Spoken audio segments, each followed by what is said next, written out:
Terima kasih Datuk Pengerusi. Saya turut hadir untuk membahaskan dalam peringkat jawatankuasa peruntukan untuk Kementerian Kesihatan. Saya rujuk kepada butiran 040400 Perancangan dan Pembangunan.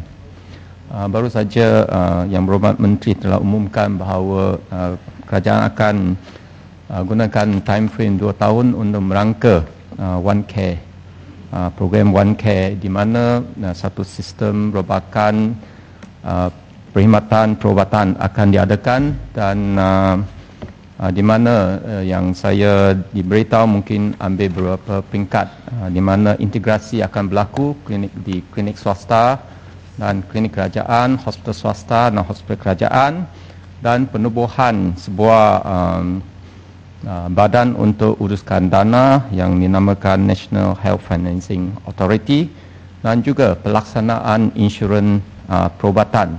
Dan ini satu rancangan yang penting di mana semua lapisan masyarakat tidak akan berkecuali. Dan saya ucapkan tahniah kepada yang berbahagia pengarah yang sudi mengadakan satu sesi dialog untuk ahli-ahli parlimen dan juga NGO pada 11 hari bulan yang lalu berkenaan dengan One Care program ini.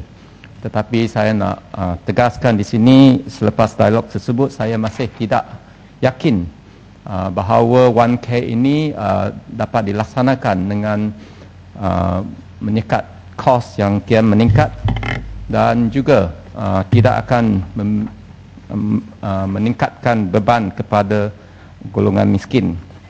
Saya rasa alasan-alasan saya telah sampaikan semasa forum tersebut, dan saya rasa kementerian harus beri tumpuan kepada peningkatan mutu perkhidmatan kemudahan di bawah Kementerian Kesihatan. Dan semasa saya berucap semasa peringkat dasar sebelum ini, saya telah bangkitkan bahawa kementerian dari segi peruntukan untuk pembangunan kian kekurangan. Malang sekali apabila jawapan diberikan, Yang Berhormat Timbalan Menteri telah putarbelikkan ucapan saya, di mana perbelanjaan kementerian memang meningkat, tetapi dari segi pembangunan sebenarnya telah mengurang. Dan kita juga tahu bahawa perbelanjaan keseluruhan untuk penjagaan kesihatan cuma 5.4% daripada KDNK, dan kalau dibanding dengan global average 8.6%, ini menunjukkan bahawa peruntukan itu memang tidak mencukupi. Dan sekiranya Yang Berhormat Menteri ada, dan sekiranya kalau Yang Berhormat Menteri masih rasa Menteri Kesihatan peruntukan dana yang cukup untuk menjaga kesemua rakyat Malaysia, saya cabar bubarkan Yayasan Perubatan 1MCA, sebab ini melibatkan kutipan wang daripada orang awam dan itu disalurkan kepada golongan-golongan yang tertentu. Sekiranya peruntukan daripada kementerian itu cukup, tak perlu Yayasan Perubatan 1MCA. Perkara yang kedua, saya nak rujukan kepada butiran 030000 rawatan perubatan. Kita dari keseluruhan, baru saja saya juga dengar daripada Menteri di mana untuk waiting list untuk pembedahan akan ditetapkan kurang daripada 3 bulan. Tahniah saya ucapkan dengan dasar tersebut. Malang sekali kalau kita lihat, kalau kita nak dapat appointment untuk jumpa pakar-pakar di hospital kerajaan di bawah Kementerian Kesihatan, kadang-kala kita pesakit itu perlu tunggu sebulan, 2, 3 bulan, 6 bulan pun ada. Jadi saya rasa bukan setakat tunggu untuk jumpa pakar, untuk tes-tes yang tertentu, misalnya tes senaman eko dan sebagainya, kadang-kala diberi appointment sehingga 3 bulan, 6 bulan, dan saya rasa ini adalah perkara yang tidak munasabah. Saya cadangkan supaya Yang Berhormat Menteri meneliti perkara ini dan harus juga menentukan satu KPI untuk waiting list untuk jumpa pakar di klinik-klinik pakar. Misalnya mungkin sebarang appointment tidak boleh melebihi 2 minggu daripada tarikh permohonan untuk appointment tersebut. Dan secara khusus saya juga ingin rujuk kepada butiran 031100 ophthalmology dan 030900 ortopedik. Ini secara spesifik. Kita tahu bahawa kemudahan Kementerian Kesihatan memang merupakan satu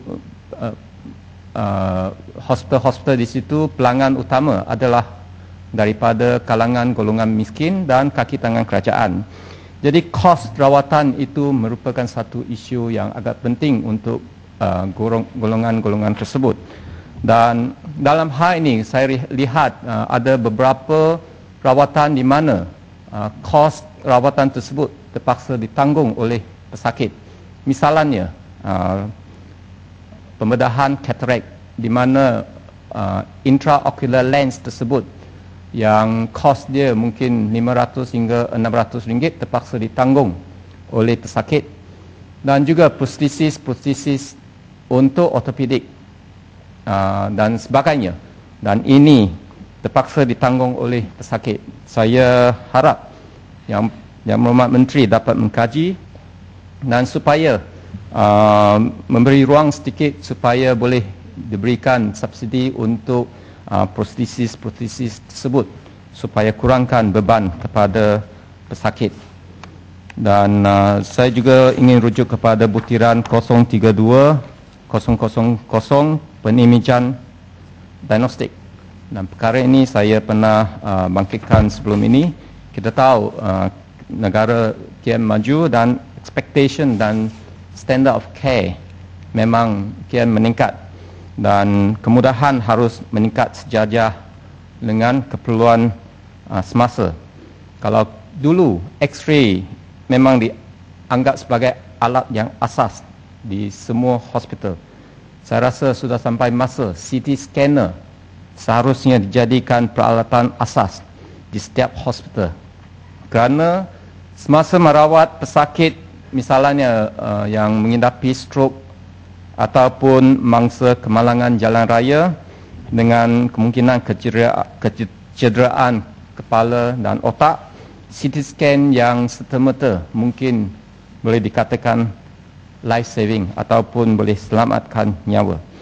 Dan misalnya di hospital yang terpencil, Slim River, Kapit, Segamat, Gua Musang dan sebagainya, saya rasa seharusnya kementerian harus sasarkan supaya di semua hospital daerah pun, hospital besar pun semua seharusnya dibekalkan dengan CT scanner.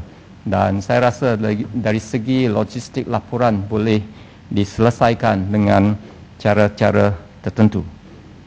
Dan seterusnya ingin saya bangkitkan dengan butiran 060300 penguat kuasa farmasi. Kita tahu memang ini amalan biasa di kalangan pesakit di Malaysia, di mana mereka doktor hopping dan sering tukar doktor untuk rawatan. Dan kepastian dalam sejarah pesakit adalah amat penting untuk rawatan yang sesuai dan selamat. Dan antara sejarah rawatan yang amat penting adalah ubat yang diberikan oleh seseorang doktor. Jadi dalam hal ini saya harap kementerian meneliti labeling sampul ubat. Ini saya rasa saya sebagai seorang pengamal, saya masih dapat ramai banyak klinik yang tidak label sampul ubat tersebut, dan saya harap ini diberi perhatian khas. Akhir sekali, di bawah butiran 020300 kawalan penyakit, memang kita tahu penyakit denggi satu penyakit yang meleluasa di tanah air, dan tahniahlah walaupun tahun ini nampak ada kekurangan. Dan sebelum ini Yang Berhormat Menteri pernah umumkan menggunakan satu ujian menggunakan GM mosquito di kawasan Yang Berhormat Menteri sendiri di Bentong dan juga di Alor Gajah Melaka, dan saya harap Yang Berhormat Menteri boleh umumkan apakah keputusan ujian tersebut. Sekian, terima kasih. Terima kasih, Ahmad.